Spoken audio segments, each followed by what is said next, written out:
I absolutely love and appreciate the fact that you're chanting AEW, because it wasn't just the Inner Circle, it wasn't just those tough sons of bitches, the Pinnacle, but it was every single person you saw in this ring tonight that put on a show for all of you.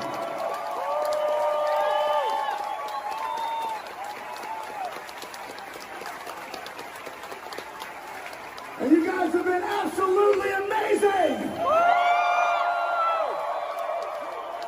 But every single week when we came here, you guys showed up, sometimes bigger numbers than others, but you were always loud, and you helped us get through all this pandemic bullshit.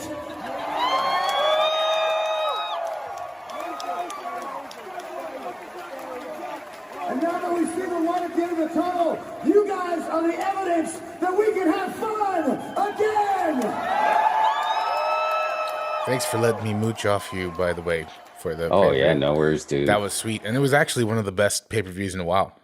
Yeah, no, it's actually worked out. Yeah, I totally agree. It's just for it's 2021, so to pay $50 for a pay-per-view, I mean, that it's a little bit different, when you get used to that monthly subscription charge. So you want the show to feel special, and I kind of like the idea that, co-watching with it, it makes, because that's what you special, I guess, in the pandemic, or it's Zoom watch-alongs, basically, right? Yeah, but I mean, you need someone else to be watching it, so you can comment on it. Otherwise, you're just commenting into Twitter airspace, Yeah, exactly, man. So, but it was a good show. I was happy for it. It felt like a special show, and it went against my shows on Sundays, which I'm not a fan of shows on Sundays. I mean, I'm still not a fan. I wish this show would have been yesterday, but it rocked. I liked it a lot. There's something about the Saturday night special, man. Yeah, Saturday night's main event. Yeah, and you still got tomorrow to recover and talk about it. Yeah. So, but it was good. We had a few surprises, that showed up tonight, which was cool. Had a full capacity crowd.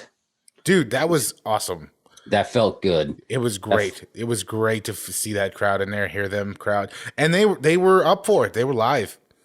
Yeah. And it's just like what we talked about. I just love the idea of now what's really working, what's really over. Yeah. Without assuming. So you knew the guys that were over, and you knew the spots that were over. Yep. And the angles that were going to open. So, and they were hot for it, man. Even on the pre-show, the Serena Deeb versus the Riho match, for the NWA. I like Serena Deeb. She's coming out with a new attitude, She's doing a little bit of a heel turn, it felt like, right?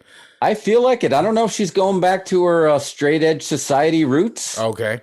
So maybe that, when she was with Punk and the Good Brother, when they were the straight edge society, I don't know if they're going back to that roots, but I liked it. And look, being, somewhat enjoying the traditional part of wrestling still being alive, that they're honoring it. You got basically the NWA world title being defended on an AEW pay-per-view, even if it is, the buy-in, it's still part of the show. Yes. Right. Yes. So Can we just comment real quick? When we were texting earlier, love the 30-minute pre-show. Yes. Love the 30-minute pre-show. Man. Okay. I feel like an hour pre-show sometimes is a little overkill when the actual show is going to be 3, possibly 4 hours. 30-minute pre-show. Great. Yeah. Cause at that point, it's just I think you've pretty much most people have decided if they're buying in or not. Yes. Right. And that's the idea of a buy-in. So to have that 30 minutes, and look, this was it felt like a super show because it was sunny, and then it's just like an outside. And it slowly gets dark. Yeah. And it's just towards the main event. Yeah. And it all of a sudden feels like, well, this is something different. This is not what I watch every week on TV. Yeah. They're outside and there's fans there. So it was a great buy-in, to actually work. I think that would have, if I was a neutral party, I still would have been like, this is interesting. I may want to watch this. Yeah, I'd like to see where this goes. Yeah. So the opening match, Brian Cage versus Hangman Adam Page. I forgot, honestly, how over Adam Page was. Dude. I forgot how over he was. I am gonna admit it. I was kind of so on him when AEW started. I didn't really.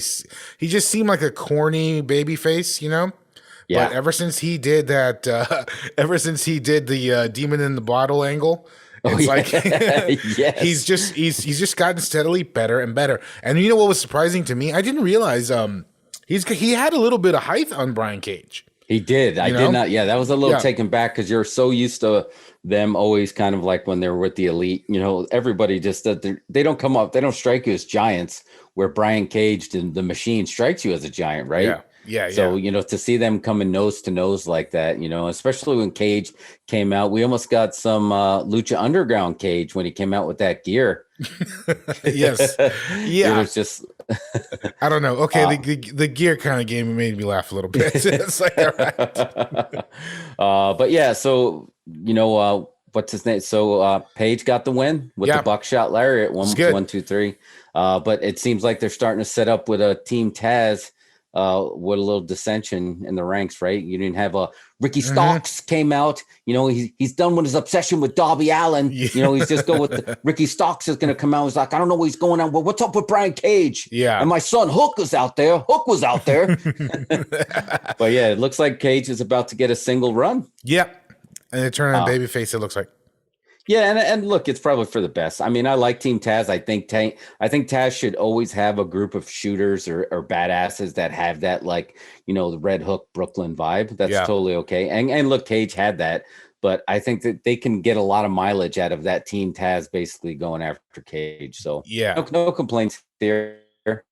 Yeah. He had the swig of beer for the working man in there. Page got his drink on. Mm-hmm. So. But pretty good. Good match. What was the next match there? The next match we had, it was the Bucks versus Moxley and Eddie Kingston. Yep. So did you notice I noticed on Dynamite, he's Tony Khan, he's just like musical Christmas. First he got Jungle Boy song. Did he buy Wild Thing? But now he bought them something else tonight, right? No, that was Wild. That a difference? That was Wild Thing. I think that was the version by the Runaways. Oh, that's why it sounded a little different. That's a different version, yeah.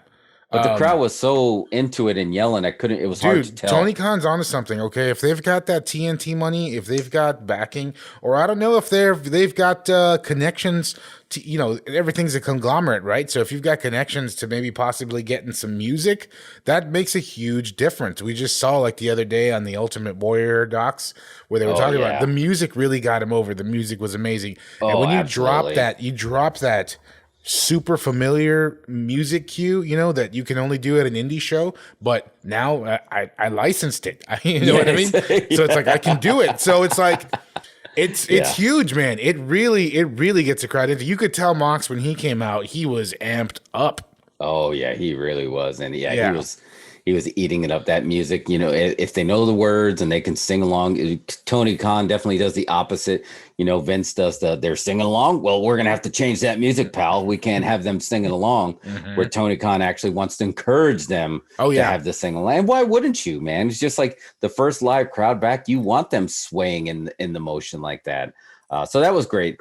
This was the match I had a little bit of issues with, not the work rate itself. Obviously, all four guys can go, man. And it's just like Moxley and Kingston as a team, man, they're just like a gritty fight in a, fight you in a rail yard kind of guys. Yeah. Totally okay with that. There was just some confusion on far as like, not to pull the Jim Cornette card, but it's just like, the Bucks is just like, they were just like really not respecting the rules. And I know that sounds crazy, right? It's just like, but it's just like, if you break up the count, there's a 5 count, you got to get back out. But there was one moment where the Bucks were just basically beating the crap out of Moxley, and Kingston was like, had the tag rope and he was like reaching for the tag. Yeah. But meanwhile, both guys were in there. Just like, come on. It's just like, people are already going to be like, you already have to work pretty hard. You have to work harder than you did before to suspend your belief. But like, don't make it that much easier to not wait. Like, wait, why doesn't he run in if the other guy runs in? Right. If I was a lot of that. If I was a casual viewer, and then, they did their finish, his finish on the stage, they did a Meltzer driver on the stage, it's just like, not to do the old, the old timer, but that's a finish. That's a finish. How did he get up from that? How did he not get carted off? So there's just a few of those things that honestly they didn't need, especially with Eddie and Moxley, man. Those guys throw hands, and he got color, the spray to the face and then the can to the head. I mean, there's a lot of stuff that happened that they didn't really need a lot of this other stuff that they did. But I think that's kind of what the Bucks did, right? I mean, that's kind of what they do. Yeah, pretty much. I mean, I kind of felt the same as you. It just seemed like the AEW has notorious for not really sticking to tag team rules. I think that's been a thing. I think the Bucks are a big kind of like offender of that. I mean, I still enjoyed it. It was fine. It felt a little long to me, they definitely. And if they got rid of some of those false finishes that were too finishy, if that's possible, they probably would have had just the right amount. But maybe I was thinking about this. It's just like, again, when with the bigger price tag than wrestling fans are used to paying, I wonder if it's just like they're okay with running long, not like WrestleMania long, but just like to make sure you get your money's worth, especially since they're on their quarterly cadence anyway. Yeah. Well, I don't know. Like, maybe you could have more insight on this, but I mean, being that now they're on the pay-per-view, it probably doesn't matter how long they go. They probably have leeway to go an extra. I mean, they win an extra hour today, right? Yeah. So, I mean, does this leave them room to call things on the fly, to keep matches going, or to extend things if they feel the need? Oh, absolutely. Yeah, if the crowd is eating it up, I think it gives you that. You don't have to have that hard. Those TV cuts are hard cuts, man. There's just like no room. It took. It wasn't until the Monday Night Wars where basically, and TBS TNT kind of gave WCW, okay, you can run a little long, it's fine. Yeah, and because it ended up there was something about the way they gimmicked the ratings, where it's just like if you went into that next hour, somehow your ratings would show up higher. Yeah. And then WWE had to go to USA and kind of get that same leeway. Right. But still, that's only for the last match. Those other matches have to hit right on the mark. So having a longer pay-per-view like that could give you some leeway. So it was okay. Yeah. But like you said, just a little shorter would have been totally fine. Still a good match though. Next up was the Casino Battle Royale. Yep. It was cool. I like the gimmick behind it. Mm-hmm. I don't think I noticed it before that it's just basically that's how they work it. Yeah. They had the first group came out. I'm a fan of, dude. What do you think of Max Caster? Max Caster? That's the rapping guy, right? Yeah, the rapping. I like his walk-in music. I do like his, rapping promos as he walks in. I think it's a good gimmick. I like him. I dig him. He's definitely got the throwback to the Dr. Thugonomics where he'll sneak in the deep cuts of just like the fans, like, he called out Christian wasn't, doesn't have the edge like he used to. And right. Calling out Matt Sydal slipping off the top rope. And then I was waiting for him and he's like, Dustin, look at me. And I was like, oh dude. I was like, he's gonna definitely clown on him. I was like, what rhymes with Marlena? What rhymes with Marlena? What rhymes with Goldust? It's all going through my head that what he's gonna do. And he's just like, nah, paint your own full face. You're ugly. And I was just like, that was probably I was like, I expected him to come up with something a little more creative, but I like him. And it seemed like the crowd liked him. Yeah. But then he got eliminated really quick. Yeah. That was it. So I didn't like the way that they kind of got rid of the guys in waves to make way for the next group of guys, but I understand they have to. Yeah. But there's something about it. It's just like, look, if you have to book it where, the ring is completely full, then just do it, man. Just because it makes it feel like a real brawl. Yeah. I mean, I don't know. I like the waves. I just think that maybe they could be scripted a little better, or maybe work these things out. Because I like, to me, the big melee in the middle of the ring. I don't get into it sometimes, Yeah. It's just distracting. I don't know what to watch. I like this progressive storyline. This is, to me, it reminds me it's a mini Royal Rumble with a twist, right? Yeah. So they're doing what they can. So definitely, I would like to see them just, book these things better so they flow more naturally, and you don't see them clearing the ring for the next group. You know what I'm saying? Yeah, and that's what it felt like, and I didn't dig that. But it's like I said, it accomplished The couple of things that were really over in this battle royal to me, number 10. Mm-hmm. Number 10's mask was freaking great. Yeah. He definitely had that, like, it was very plain looking mask, but then he had these these logos and cards on there that made it look cool. Yeah. Who's riding that wave, and we talked about it on our podcast, is Brian Pillman Jr. Yep. He has, dude, the crowd was behind him, huh? The crowd popped big, for the Blondes when they came out. It was just like, wow, that's cool. He was getting the Brian Pillman chance. He was getting the Pillman chance, and it's just like he had good music. They had the varsity. They had a lot of fire when they came in. Yeah. I think these guys need to make a run for the tag belts, man. Mm-hmm. I think they need to, they even called it out. It's just like he's been riding a high since his dad's documentary. Yeah. Just like take advantage of it, man, because I feel like he was super over when he came out. So yeah. That made me cool. And then the opposite, I just feel like Matt Hardy is less over. Yeah. As this, what do you think? Matt Hardy just breaks my heart sometimes, like he that the whole broken Matt Hardy thing was so great, and it just didn't get over in WWE. It didn't get over in AEW, probably from unforeseen circumstances, one being a giant pandemic. But these other money Matt Hardy gimmicks and things he's been doing, manager wise, or they don't work for me. But I like seeing him. I like seeing him in there, I like seeing his awkward duck walk that he does now. You know what I mean? Just lumbering to go do the next spot. I love it, and you pull for him, but it's lumber. Just like I don't like these gimmicks, Yeah, no, I totally feel you on there. He's a great person to have a part of the roster, and he's so creative. So if he's in the back helping the guys, and this is just his way he's not worrying about getting himself over as much, because I like the Private Party. I thought they were going to start going as Hardy Party, right? And just like, why did you not tweet that to somebody? I know, it's just like, because it's Hardy Party, man. It's just like, and they could, I feel like that would have been better than, because they were like wearing khakis, and it's just like, no, it's just like they were, they got the silly strings, just like it's a Hardy Party. So, I wasn't digging that. I wasn't digging what Matt was doing, but it's fine. Colt Cabana was in there. He got a decent pop. It looks like the Dark Order still over. Oh man! And then one of our favorites again. You and I loved Lucha Underground was Penta, man. Penta's gear was great. Ooh, Penta El Joker. Penta El Joker, man. It's just a shame that he couldn't come out as the Joker in the Joker match. Dude, why would they not do that? Who ended up being the Joker? Not to jump ahead, I forgot his name. It was Leo Rush and he was great. He came out really just went off. Everybody was popping for him. It was awesome.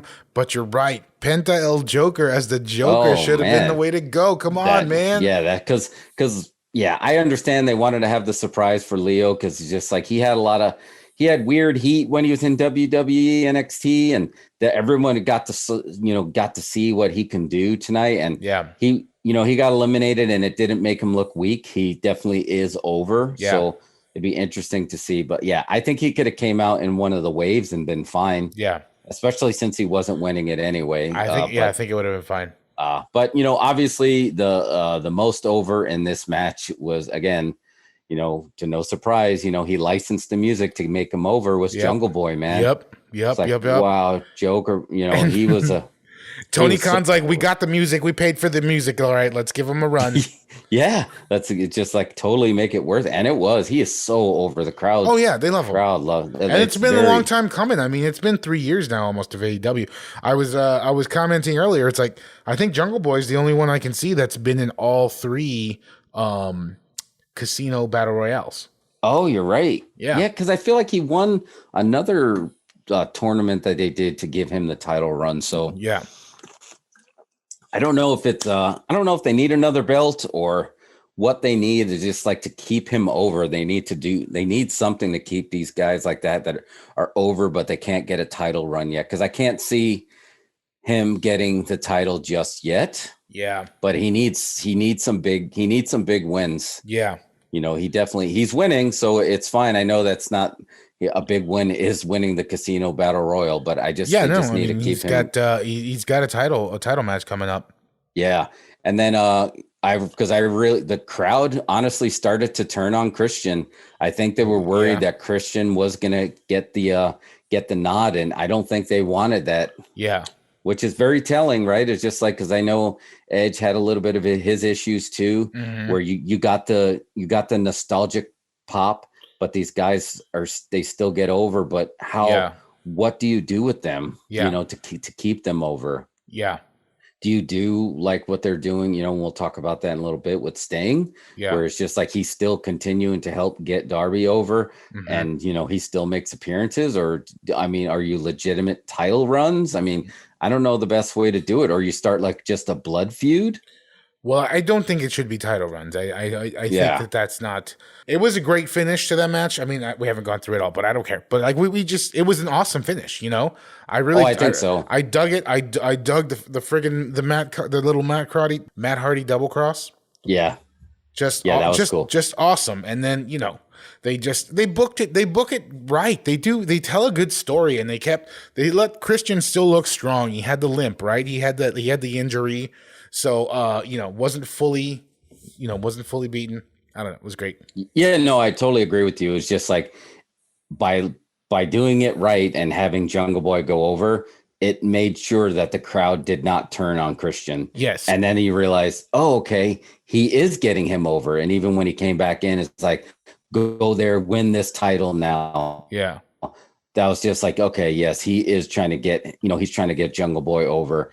And, when they played the nostalgia pop of just like Hardy and Christian, obviously they had those ladder matches together. So that was kind of cool. There's just like, oh, maybe they can, the legends will team up on the newbies kind of thing. So that was cool. But yeah, they said that they saved the finish and they saved the crowd from turning on him by letting the right guy, because God knows if Vince was booking this, Christian would have won and the crowd would have been pissed. But all right, next match was the one we expected a lot from, and it was just like, and it wasn't that it was a bad match. It was just like, I don't know, it was just a match. It was the Cody Rhodes, the American Dream, one night only is the American Dream versus Anthony Ogogo. I mean, were you expecting a lot from that match? I really wasn't. I wasn't really hyped for it, honestly. Yeah, I don't know. It's just like, because Cody always delivers. Cody definitely delivers, but I didn't think the build was interesting. I wasn't really into it, Yeah, because I wasn't sure what they're, because I mean, I know his heat is with the Nightmare Factory, but the whole Nightmare Factory kind of just like, I don't know, it just felt like it was already kind of shoehorned in as it was. Yeah. But it was a solid match, and Ogogo, he's like an Olympian, right? So like he's a legit athlete. So it's just, it's good, but it's just like I think Cody just wanted to get out there and just like have a special match. But Cody again has this thing, and I think he just like, I think he's worried about, I think it's the opposite of what most people think. I think he's just like, he's trying to keep himself out of the spotlight and just do his part, but it's just hard. Yeah. It's going to be hard for AEW to not give Cody a run. I think he needs one title run. Yeah. At least, then he can go back and do these other matches, but it's just like, I think he needs to have a run. Yeah. And it's just like, and I think I'd be okay seeing Cody against Omega. Yeah. So and that way these would go, it would make more sense. Like, okay, he's, he did that with the TNT belt. I think, so I don't know. I'm just babbling now because I wasn't sure. I wanted Cody to do more. Yeah. You're right. It feels awkward that he's not. It's like a Ross and Rachel thing. You know what I mean? Yeah, it's exactly. Like, just do it and get it over with. Yes. That's a good callback, especially with the Friends reunion on HBO Max right now. Yeah. All right. Next up, we had the new Mean Miro versus Lance Archer with Jake the Snake.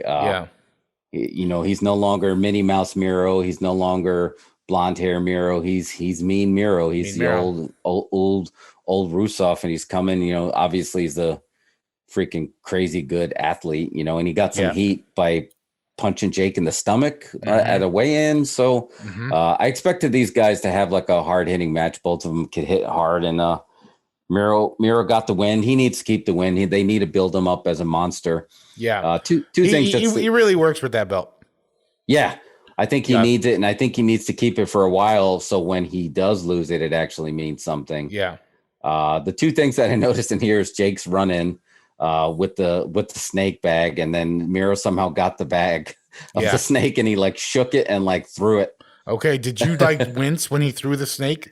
Yeah, because Jake always, even though shout out to Dark Side of the Ring coming up, they're doing the Jake, documentaries coming up. If people are going to find out that he's actually afraid of snakes. So it's just like for him, but he always had a snake in the bag. Right. So it was very surprising that it's just like he just grabbed it and just whipped it down the stage, and people like, what the hell? Yeah. So that was a big surprise, and I was actually surprised that it was somewhat of a clean finish. He did that, that camel clutch he does that, and he just kind of choked him out, like literally choked him out. No tap, just when in doubt, choke him out. But still a good match. Yeah. I just, again, it's hard because it's just, I feel like Archer came in so hot too with Jake that they needed to do something special with them. And now they're, and they did in the beginning, when he was fighting with Cody and then he had his, but like, man, what are they going to do with him next? Yeah. That's the question. Like, what do they do with next to keep Archer over? Cause he's a big dude and, he's got legit, international cred too. Yeah. I don't know. His character's not super exciting to me, Yeah. I like everything about him. I just, it all doesn't meld into something, more than the sum of its parts. Yeah, I mean, really been thinking about it. It's just like the funny thing is like they've been toying with, obviously having Adam Page hanging out with the Dark Order, but I was just like, obviously there's a big void left, Right. Obviously when Brody left, and it's just like, why the Dark Order having Jake and Lance running that gimmick seems a little better. Dude. Because I would even be torn of just like I can even make an argument to have Sting and Darby run Dark Order. But I think first up would be Lance and to basically go into that Dark Order and say, look, you guys basically call it out for what it was. You got over, you're getting cheered now. Because of Brody, but you need to get that killer instinct back, because if Brody was here, he wouldn't want you to be, shaking hands with the fans and going for the cheers and going for the pops. You need to become dark again and basically have Jake and Lance, first have Jake make Lance go dark again, and then Jake try to make the Dark Order dark again. Yeah, I could see that's good. Very similar to what, like what we saw in the Warrior documentary, when it's just like, he had Warrior trying to get Warrior to get his edge back, and he buried him up to his neck with the snake, and then just made him face the snakes, just make him go dark again. I think that's something they can do with Lance. So Tony Khan, call us. Tony Khan, what's up? We got ideas. Yeah, seriously. He listens. Yeah, he'll know. He'll ping. He'll beat me. I think my beeper number's still floating around that industry. Just call the Golden Corral and ask for me. Next up was the one actually I was looking forward to a lot, was the Shida versus Britt Baker. Is basically what we expected. It was the coronation of Britt Baker, as to the queen. To get that title belt, and she did, but there was a few times I fell for it. I mean, those false finishes are called that for a reason. And I felt, did you fall for it? A few times I thought she was about to lose. No, I did. Yeah. I fell for it a couple of times. It's what made sense. You knew it was Britt's time. Okay. This was her to get it. I feel like they were setting it up properly. They kept calling out, she just had it for a year since last Double or Nothing. They kept letting us know about that, but I mean, and it was Hikaru Shida works like stiff, you know what I mean? She's got a lot of stiff. Freaking, a lot of kicks, a lot of strikes. It looks rough. And they kept it going, man. I swear, I give props to AEW. They do get me on those false finishes. Like they continue to do it, and they work, because I fell for it a few times, and I was like, man, because I would have I kept thinking if Britt loses, what do they do with her now? Yeah. Because there's just like, she earned it. I mean, her and Thunder Rosa both got elevated. Yeah. So, but hats off. They did it, clean too. Clean with her finish, Had a couple of, Well, it was clean, but there was also some mishmash in there before. Yeah, there definitely was, but when she tapped on the lockjaw, she got her to tap. That kind of surprised me. Yeah. But honestly, I don't know if this is a thing, but I feel like submission finishes protects the other person a little better. They don't get pinned. Yeah, I agree. I think UFC has had to retrain how finishes actually happen in pro wrestling, because it's just like you see people that are legends and great fighters getting knocked out clean or tapping out quickly. I mean, Brock Lesnar's a perfect example. I mean, we've seen him tap in a match, and it's just like that doesn't mean you're going to all of a sudden think, well, maybe I can take Brock. Yeah. You're not going to think that, because you realize that so I think you're right. I think in a way it does protect them. Yeah. It's just like, because they're all supposed to be. I always remember getting trained and them saying, don't disparage your opponent too much, because you want to make it seem like you're beating somebody, right? Not that you're beating a nobody. Yeah. So that's always kind of stuck with me. So having that kind of like, okay, you made me tap, meant something. So yeah, she got the belt. I don't know where do you think they go next? Do you think Thunder Rosa's next, or do you think Shida gets a rematch? Well, I don't think they would put Thunder Rosa in that card, because I feel like she's still NWA all the way. They've been using her on Dark Elevation. She's on there pretty much every Monday working with some of the indie girls. So I don't know. I don't see that. It'd be cool. I'd like to, but then we've already seen Britt Baker and Thunder Rosa, right? Right. So I don't know. I'm thinking Jade Cargill. Okay. Oh yeah, I'm a fan of hers, dude. Yeah. I just can't believe that she's had as few matches that she's really had. Yeah. She definitely has that. And again, they just have that legit. When you get a legit, she's an attraction. She's Brock Lesnar kind of a level attraction. So good call. Yeah. So I could see them setting it up. That makes Britt the underdog a little bit. You know what I mean? That gives her some motivation. But it's cool. I guess Jade Cargill is a heel, but I think Britt could work it. Her character's so great, because I was commenting earlier. It's like, I'm such a mark for her. You know what I mean? Yeah. Because she's such a fucking bitch, but I love it. Yeah. You know what I mean? Dude. Yeah. I really like it. So so maybe that could work. I don't know what would happen. It could be cool if like her character sort of went a sort of fucking Stone Cold kind of a way, where she's a heel, but we still love her, Yeah, I can totally see that. There's room there, but I don't know. I'm thinking Jade Cargill. I mean, all the great heels eventually do turn babyface, because you just, like you said, you just like that Roddy Piper effect. You love to hate them, know, and then they don't work if they're too much of a baby, right? You still got to be what originally got them there. So yeah, I totally, and she's got Reba, not Rebel, with her, right? Or Rebel, not Reba, with her. So it's just like that 2-on-1 with that, that could totally work. I don't know if she's too green to like even have a title run yet, for Britt, but right now it's Britt's time. So, and we're ready to see where she goes next. And dude, we still have a couple matches on this card. Dude, the card was huge. It was super stacked, man. It was like, I felt the show kept going, and everything was pretty good. Like, I was never not entertained, but it felt big. It was a solid 4.5 hour show. Yeah, totally. And it's just like, and you got your money. I didn't feel like we got like, you didn't get your money's worth here. Yeah. Right. It's just like they do make sure they're going to give you they don't pull any punches, and they stick to Vince's old rule that I think Vince forgets sometimes. It's just like, send the people home happy. Yeah. Send the people home happy. And right now they're keeping everybody happy, because this next match had that nostalgia feel mixed with the new feel, and kind of giving some new guys the rub with Sting and Darby Allin versus Scorpio and All Ego Ethan Page. Good match. What surprised me about this match is just like, it really just hit me when Sting kind of just started actually wrestling again. It was just like, why didn't they book him to fight The Undertaker when he was after? I know Seth hurt him, right? Where he legit hurt his neck with that buckle bomb. And then he went into the Hall of Fame, and that was like kind of like a never say never.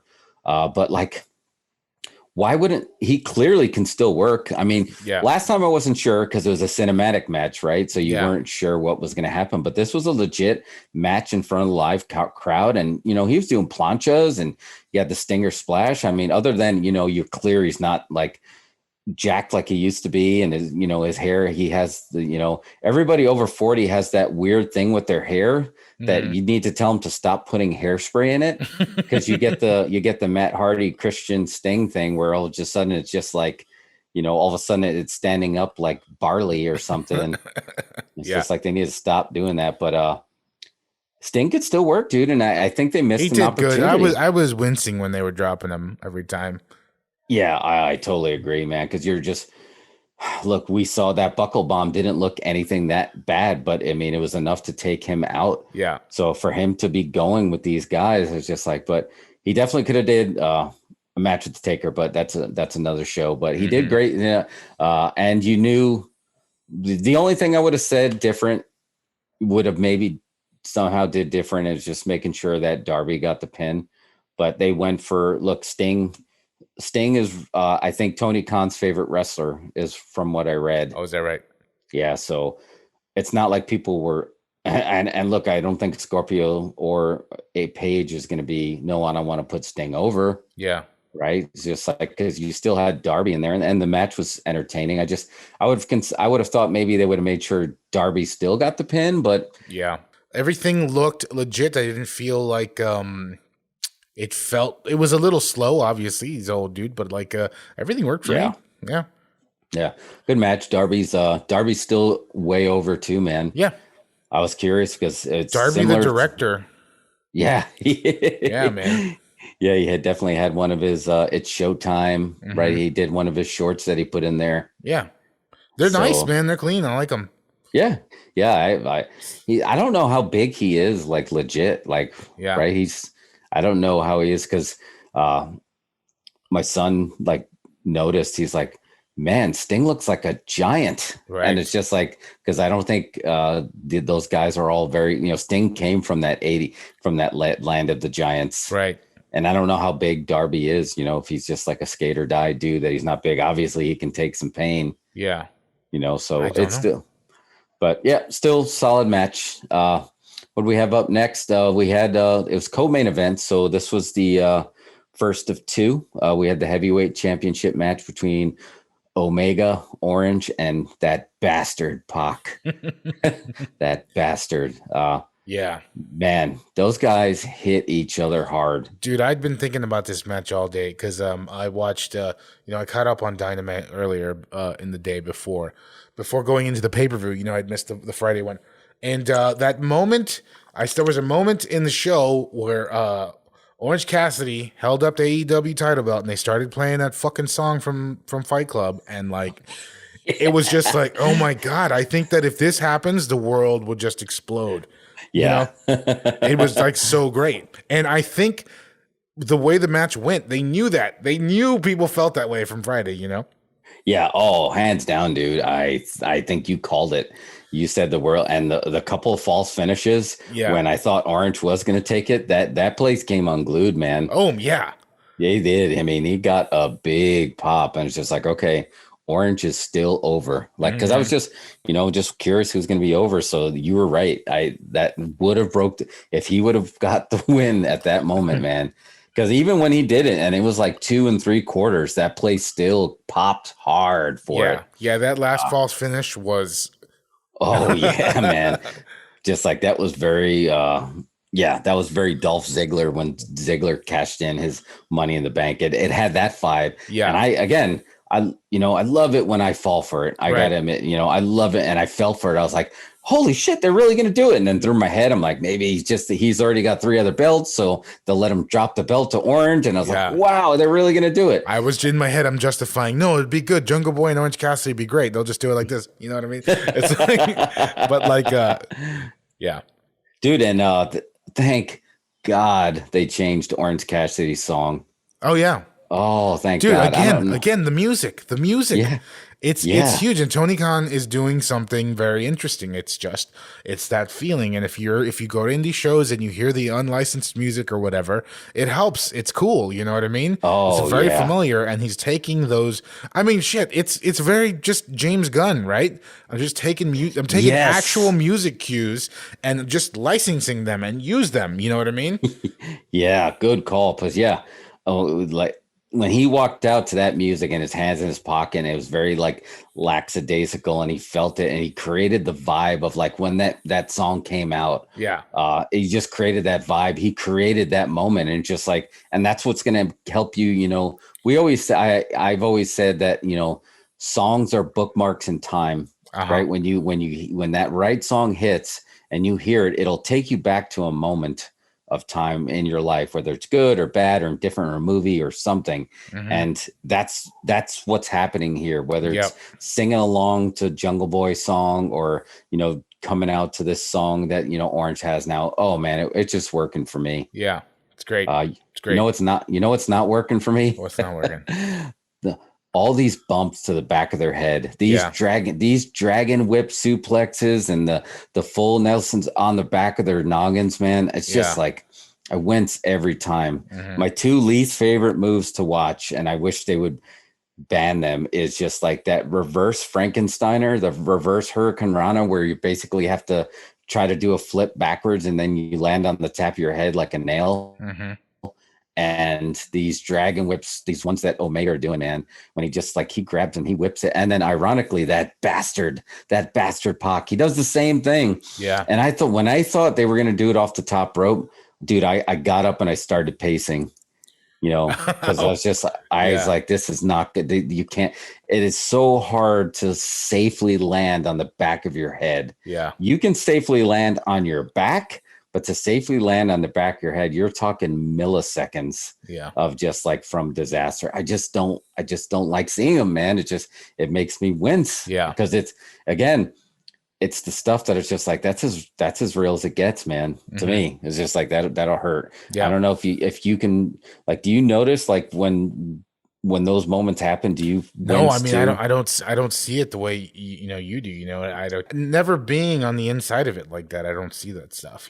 Oh man, yeah, it's legit scares me, man. When it happens, and look, and I'm sure they're doing it, and they got to roll, and the trainers always told you, man, make sure you have a strong neck. But now I'm starting to wonder, do you need a strong neck that doesn't move, or do you need a really flexible neck that actually lets you bend and roll? I don't know what's the better thing, right? I don't know. Is there any good neck stretches? Yeah, they got that that iron halo, right? That Joe Rogan pushes now. But back then it just used to be very similar to one of the best movies of the 80s that a lot of people don't remember. Everyone's like, best sports movie, and everyone's like, Rocky. It's yeah, close. Vision Quest, Loudon Swain, man. It's just if you watch the moves that Loudon Swain does in there, Matthew Modine, when he's actually on his head and he's rocking back and forth, and then he flips and he's doing a backwards bridge and he's rocking back and forth. That's the stuff that I remember training and doing in wrestling. Yeah. That kind of keeps your neck flexible. So I think that would be the best one. Or Joe Rogan's gimmick works too good, I guess. Iron Halo looks like something like an Iron Maiden from Bill and Ted. Yeah. Is that the one you it's you carry a plate on your head or something? Yeah, exactly. And it looks like chains. And then you just basically, it gives you resistance as you go in every direction. So I really hope they're doing that, but there was a lot of them in this match, and I winced a lot. They had more of a schmaz in here than I expected. They had the Good Brothers come running out. Don Callis is great, man. Yeah, because Omega's a great heel because he's so freaking goofy. Yeah, he's a good heel in a goofy way, right? But he has that Don Callis that actually makes it seem like he's that mouthpiece. That's kind of like he's the glue. Yeah.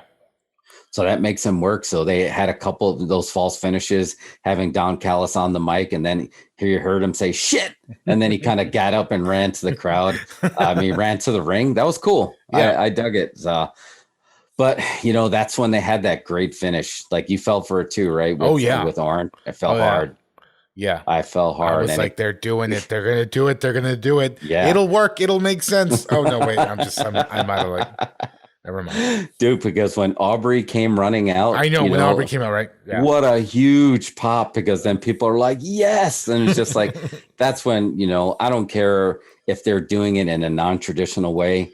The magic worked because you suspended your belief, your belief has been put on the side, and you're just a fan enjoying it. And even the crowd were just yes, here we go. Yeah. That's going to happen. So very cool. Yeah. But it happened so fast, and then after having such a pop, it was what? Oh, and it brought him down, and that's why that match was not the last match. Yeah, It's just like that would have been a Vince. What's wrong with that finish, pal? Now they can go home and think about all the things they've done wrong to me. But yeah, so you couldn't do it, but it was really good. But I just couldn't see how they could have topped the Stadium Stampede. But we had a little bit of a surprise before that. Mark Henry. Mark Henry, the world's strongest man, is going to be the world's strongest wrestling analyst. Yeah, for sure.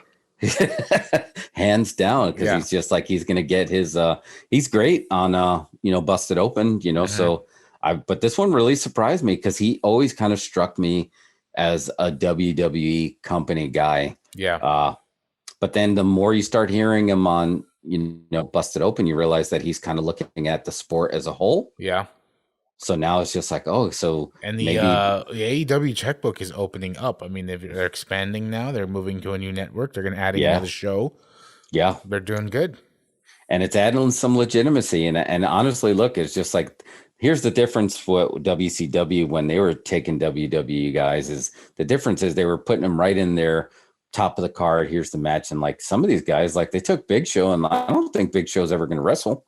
I don't know. It doesn't seem like it. No? I don't. It doesn't seem like it. And now they have Mark Henry, and I don't think he's going to wrestle either. So that was a good coup for sure. If people are going to be like, oh, okay, I recognize him. So good for him. He's an Austin guy here too. We're gonna get him on the show. All right. Final match: the Stadium Stampede 2, Electric Boogaloo. The Inner Circle versus the Pinnacle. First pop right out of the gate. Dude, when they Mission Impossible rappelled down those signs, I jumped because I was just like, oh no. It's just like, because the way they jumped, didn't it seem like they were going fast? Am I getting too jittery?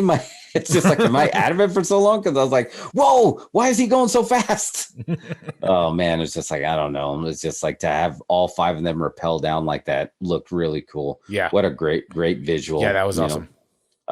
Really taking advantage of that con connection with the Jacksonville Jaguars. Like, use that space. Use this. You can do whatever you want at this stadium.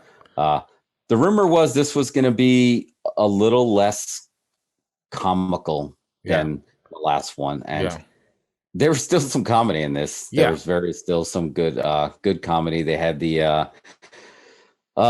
Jericho got the pop. To me, was the first pop was the megaphone to the face. That's good. He screamed in his face, and he gave him the old concerto. With that. Can you? Was this live? Do you think? Oh no, man. I wanted to say the whole time I was wondering. It was just like, they probably filmed this the night before, and then they came running. And I want to say some of it may have been live, but there's no way all of it was live. You know, I don't think Urban Meyer, they got the cameo of the new Jacksonville Jaguars coach and Charlie Strong. I don't think they were there live working on their office. Maybe they are. I don't know. They had the first round draft pick, but he didn't know shit, and he handed him a laptop, and they started chucking footballs to him and throw that. So I was waiting to see, I was waiting for Tebow. I thought Tim Tebow might have had the more of a name notoriety for a cameo, right? Now that he got signed basically for jersey sales to be their tight end, but that was cool. But I can't tell if it was live. I wouldn't want to risk that live jump off that stadium sign. I feel like a couple of things were probably easily canned. Jake Hager's section of that could have been canned, and yep, that's true. Possibly some of Jericho's bits, but anyway, it worked. I dug it. It was good. Oh yeah, I thought it was really, really entertaining. We had our second fake animal of the night was with Jake Hager fighting with Wardlow in the freezer, and they had the pig cut in half. I was like, what is that? It's just like, that's just like a legit pig cut in half. For like when they make stadium ribs, I guess. That was canned. I like the scene of the chairman sitting there in the chair, banging on his chairs in a room full of chairs. That was kind of Sean Spears. He's the chairman. Get it? The chairman around the chairs. And definitely I saw a tweet that had the Reservoir Dogs, stuck in the middle with you dance kind of there. But there was definitely a double movie reference in there, because then Sammy came in there and it looked choreographed like West Side Story. Yeah. I was just like, he came in that and he swung the chair and they blocked it and they threw it. So that was probably and then Dan, there was another movie reference, and you actually called this one out. Yeah. I don't know if that was intentional. Yeah, but I did see another movie reference in that section. Did you notice the bottle of vodka was the Repo Man vodka? The Repo Man, the Repo Man generic brand. Everything has that generic brand label. Oh, I did not see that. Yeah, it was Repo Man vodka. Oh man, that was in the Blue Oyster Bar. Yeah. Oh man, that was, I would say, I wonder in these deep cuts they have to be on purpose, right? I think so. Yeah. Yeah, they definitely felt it's like Jericho stuff. Probably these are all old. Old movies. If Jericho is definitely booking this, he's definitely calling that stuff out. And then they actually, I think it was Shivani, or I don't know if Jim Ross called it. I was just like, Tully Blanchard dressed like he was going to a 1986 Bunkhouse Stampede, because he did it, dude. He had the wrestlers, basically the no holds barred or street, whatever it was. You always wear jeans and you tuck them into cowboy boots, and he did it. I was just like, he had the old 80s wrestler's uniform on for a match like that. So that was cool. Then we had the cameo, the Conan cameo. Yeah, that's cool.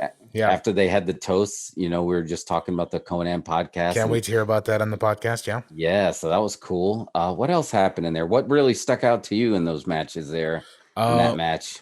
I mean, I thought for a while, because the stipulation was if they lost Inner Circle was getting broken up, right? Yeah. Yep. So to me, I felt like they were going to get broken up. I thought that's where they were going with it. And I felt like all these vignettes were sort of like booked to showcase everyone individually. Yeah. It felt like that. Everything was broken up into scenes, separate. There was no crossover. No, I see what you're saying though. Like it definitely, because look, all the thing that's cool about the Inner Circle is these guys could all get single runs. Yeah, I think they're all.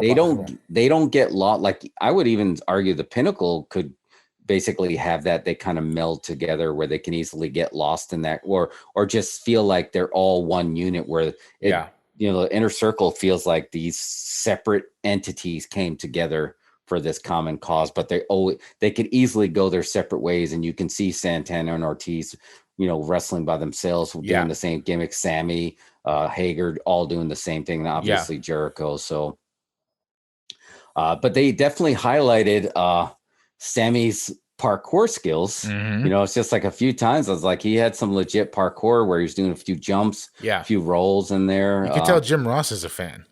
Yeah. He knows what. Yeah. Did he call out parkour? Did he say parkour? Did he? Because he totally looked like he would be like in The Office, Michael Scott, the parkour. No, I mean, Jim Ross is like, he just kept saying, "Go, Sammy, go. You can do it. Show him what you got. Show him your inner strength." It was like, he was giving him very positive commentary. Oh, I got to roll back to this real quick.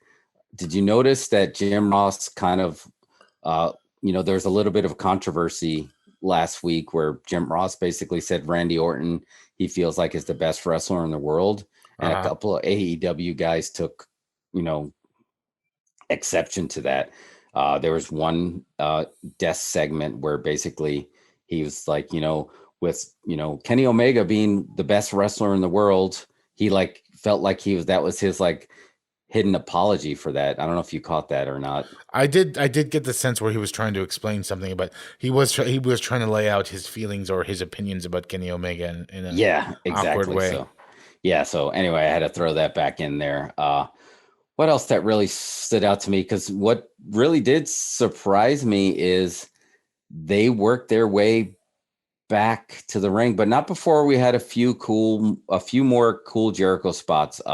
We basically had the Shad Khan, the owner of the whole thing, when basically, MJF punched the sign of the owner of the company. Yeah. And then Jericho's like, "You're in trouble." And then he hit him with that. And then the spot that surprised me was the staple to the head. Yeah. That one really did surprise, because it looked like the first staple didn't take. Yes. And when that happened, I was like, these staples aren't as gimmicked as we think. Yeah. Because it's just like, if it was gimmicked, it would have worked right away the first time. Right. And then I think he just like, I'm just gonna hit you. I'm gonna staple. He's not gonna staple enough where it presses against his skull, so the teeth close. But it was definitely enough for the two teeth definitely pierce the skin. Yeah. And man, he sold that big. He sold that big, and then he ripped it off his head. I was like, oh my god, that one made me wince. Yeah, for sure. That was another one. And then the surprise was they. Were you surprised when they went back to the ring? I wasn't surprised. I thought it was great. It was nicely choreographed. I was wondering what the crowd. In my head, I was like, "Is the crowd now just watching the main event? They're just watching a video. Why would they hang around for this? You know what I mean? And get to the car. Beat the parking rush." But yeah, smart. I think it was smart for them to work back to the ring because they did a couple final spots. The Inner Circle biker gang was there, and they chased Shawn Spears on their bikes. Sammy made peace with the golf cart, and then now he got to be on the other side of the golf cart, and he did it close enough to where the audience saw that. I did appreciate that they were able to say, "Oh, they did that close enough to the ring." And then they just basically had a regular match there at the end. Yeah, it's good. They did some and stuff. They let Sammy got the win there. That was awesome. Yeah, Sammy was due for that win. He got a 630 in after a really gnarly looking chair shot. Did you see that one? And Sean's so he got the receipt on Shawn Spears when he pushed his head into it, but Shawn Spears did that hard when he hit him with the chair on the springboard. He did not hit him in a spot where it looked like there was going to be flat impact. So I don't know if there was a receipt coming, but man, Sammy's he's a tough dude, man. Yeah, he's a super tough dude, man. And he got the clean 1, 2, 3, and the Inner Circle is safe. Yep. And the crowd was going to go home happy because he licensed Jericho's music and he let them sing the whole song. He didn't cut them off. He didn't tell them not to do it. I mean, the crowd was really, really into it. So it was, to me, it's just like they ended the pay-per-view right. Lots of energy. I think everybody left happy. Yeah, I mean, Pinnacle took the blood and guts win. This doesn't make them look back because it was a really good fight, a really good, entertaining match all over the ring. It's not your traditional wrestling match, but it's still, to me, it still worked, and you got to send the crowd home happy. And I think they did. I don't think anybody wanted to see Inner Circle break up. Yeah, I know. I didn't want it. I just thought that's where they were headed. Yeah, it definitely felt like, and again, there was your swerve, dude, and they did it they did it twice. They gave Shida her belt, like a new belt. They're like, okay, are they going to let her keep this? Because now they're honoring her. And then they basically did that, showed the best of Inner Circle hosted by Eric Bischoff on Dynamite, and they're just like, oh man, that usually happens when they're about to, like you said, when the band's about to break up. Yep. But the brand still together. And honestly, they probably could get a rubber match out of this. I don't know what they would do because basically they had a blood and guts and now they had a Stadium Stampede. They can't have a regular match, right? Yeah. Like what can you do? I don't know. I mean, you can just you can do a straight up Jericho versus MJF match. And you can kind of break them into some kind of, but you got to take it back to the ring now. Yeah. Like a traditional match if they can do, or they both go their separate ways now. Yeah. You don't know if that's the best way to do it, but all in all, like, would you give this the thumbs up? Oh yeah, I definitely give it a thumbs up. I was highly entertained. My one critique that I would say that I noticed was AEW still a little slow on their camera work, a little slow on their cuts. I feel like we missed a couple things here and there, that we should have seen. But that's not unusual. But yeah, overall I thought it was awesome. Honestly, I thought it was a really good show. Man, Daly's place looked great tonight. It really did. Yeah, it looked like a blast in there, man. Yeah, and they did a really good job I at first did not realize it was Daly's place. And it's just like, and I've been staring at this place for over a year. Every week, and it's just like, whoa, that looks different. But it's just like they squeezed in more fans and and made the tunnel go. Yeah, the energy was off the hook, and what a difference fans make, man. It's just like Vince needs to apologize and let them start singing Nakamura's song just as a peace offering. Yeah, for sure. So all in all, good show. Thumbs up. Good job, Tony. But we have some more ideas, so give us a call.